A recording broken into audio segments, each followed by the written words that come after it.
بسم اللہ الرحمن الرحیم۔ السلام علیکم۔ سعودی عرب کے شام کے خبرنامے کے ساتھ میں ہوں عائشہ۔ اگر آپ سعودی عرب کے حالات اور واقعات سے باخبر رہنا چاہتے ہیں تو ویڈیو کو پورا دیکھیں، چینل کو سبسکرائب کر دیں، ساتھ ہی لگے بیل آئیکن کو دبا دیں تاکہ نئی آنے والی ویڈیو کا نوٹیفیکیشن آپ کو جلد موصول ہو جائے۔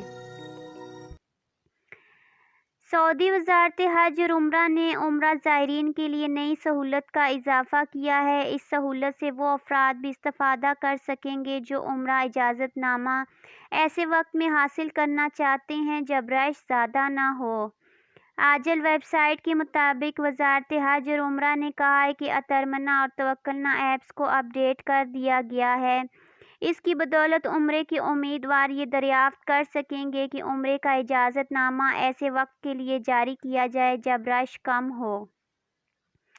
وزارت حج اور عمرہ نے ٹویٹر پر بیان میں کہا ہے کہ یہ نئی سہولت متعارف کرائی ہے۔ اس کی بدولت عمرے کا اجازت نامہ طلب کرتے وقت معلوم کیا جا سکتا ہے کہ مصروف ترین اوقات سے کس طرح بچا جائے۔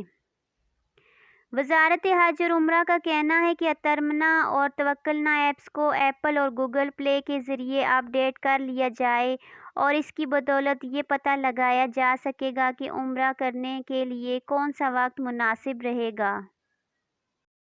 ایک اور خبر شامل کرتے ہیں۔ سعودی عرب میں کرونا کے کیسز مسلسل کم ہو رہے ہیں۔ بدھ 17 نومبر کو کرونا کے 50 سے کم نئے کیس سامنے آئے ہیں۔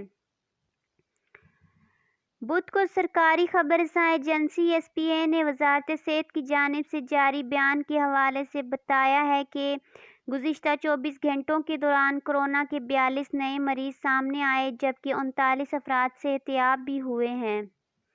وزارت صحت کے مطابق گزشتہ 24 گھنٹے کے دوران کرونا کے 2 مریض چل بسے جس کے بعد مرنے والوں کی مجموعی تعداد بڑھ کر 8,820 ہو گئی ہے۔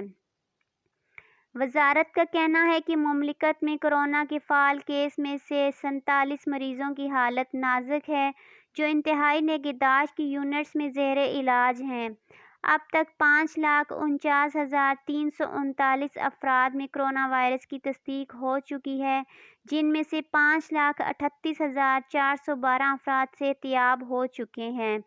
وزارت صحت کا کہنا ہے کہ اب تک 4,68,37,822 کرونا ویکسین کی خوراکیں دی جا چکی ہیں۔